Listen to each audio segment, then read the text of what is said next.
Which football scandal still leaves you completely speechless? The Dawn raid that dragged executives from their luxury beds, the Desert Miracle bought with brown envelopes, or the secret phone taps that rigged Italy's top league? From suitcases stuffed with cold cash to modern courtroom wars over 115 charges, the history of the beautiful game is a thriller written in greed, power, and deception. Behind every iconic trophy and historic goal lies a shadow world where billionaires and suits treated your favourite sport like a personal bank account. How did the world's game get sold out right under our noses? Stay with us as we break down every lie, and don't forget to subscribe. It felt like a scene from a movie, but the handcuffs were completely real. One quiet morning in May 2015, the sports world woke up to absolute chaos. Swiss police, working with US officials, raided a luxury hotel in Zurich. They didn't just knock nicely, they dragged football's most powerful bosses out of bed, using bedsheets to hide their faces from flashing cameras. This was the exact moment the House of Cards crashed down. The US government wasn't messing around.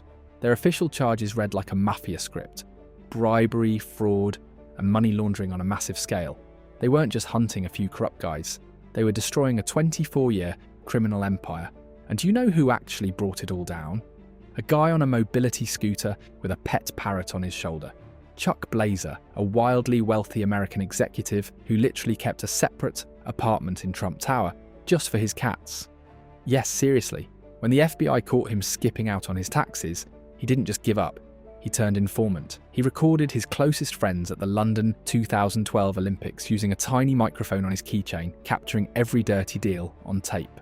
The final result, more than $201 million in stolen money, was eventually seized and given back to the sport. It exposed a dark system where television rights for massive tournaments were sold not to the best business partner, but to whoever paid the biggest secret bribe. The raid proved that for decades, the executives at the top didn't care about the game.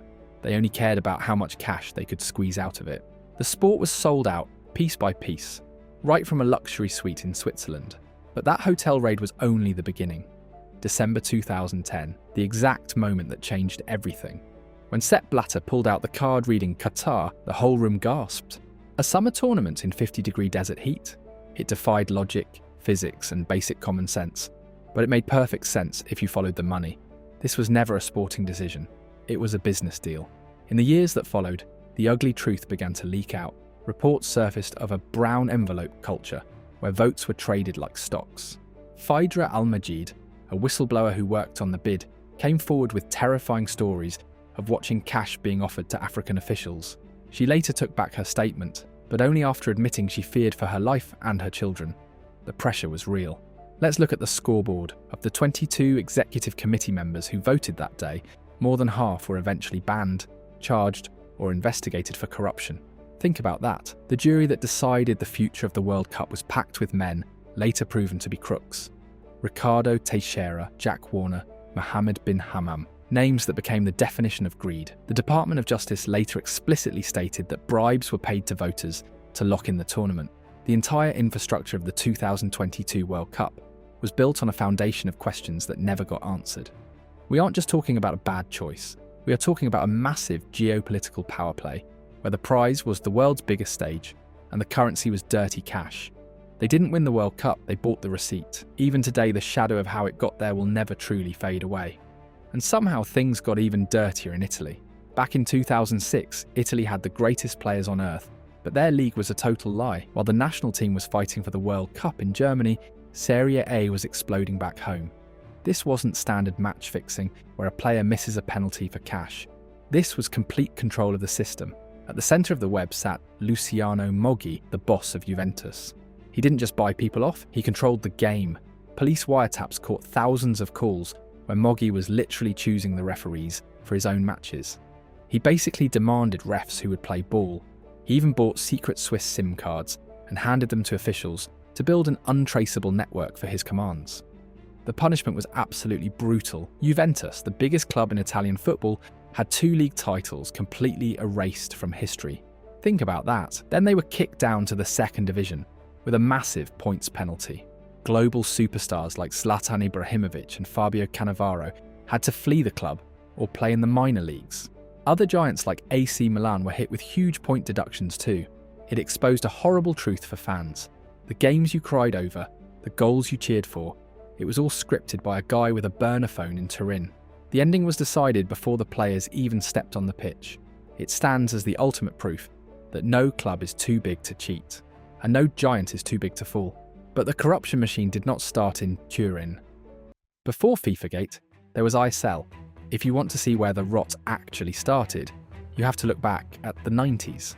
International Sport and Leisure was the marketing giant that basically owned the World Cup.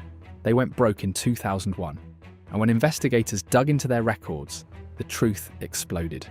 They discovered a list of bribes that would make a mob boss stare. 138 million Swiss francs. That is the magic number.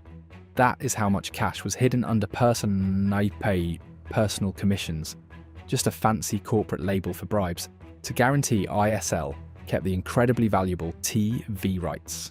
Meet Jean-Marie Weber, the guy everyone called the Bagman. He was famous for walking through airports carrying actual suitcases packed with cash. No bank transfers, no paper trails, just cold hard money handed directly to the sport's biggest bosses. João Havelange, the FIFA president before Blatter and his son-in-law Ricardo Teixeira got caught taking millions. And how did FIFA handle it? They paid off a Swiss court just to keep the names secret. They literally used football's cash to cover up the fact that football's cash was being stolen. It took years for those papers to leak, proving that the whole basis of modern sports marketing was built on dirty kickbacks. Every single match you watched back then was quietly bought and paid for. And the next scandal proved the game was willing to sell anything. The 2010 World Cup was supposed to be Africa's moment to shine. The vuvuzelas, the electric atmosphere, the history.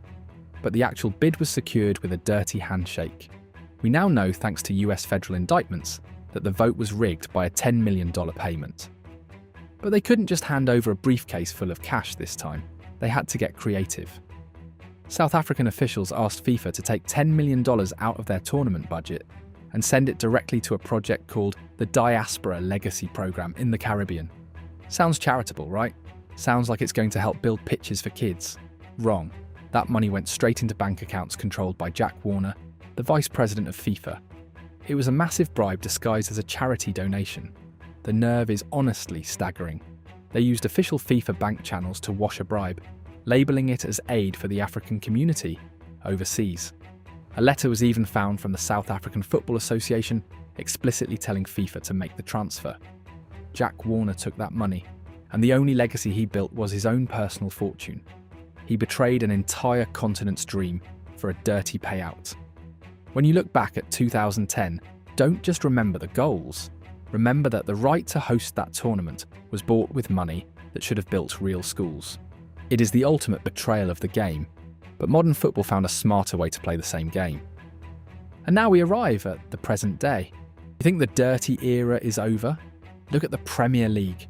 We are living through the biggest legal battle in English football history. Manchester City, the dominant force of the last decade. 115 charges. That is the number hanging over the Etihad.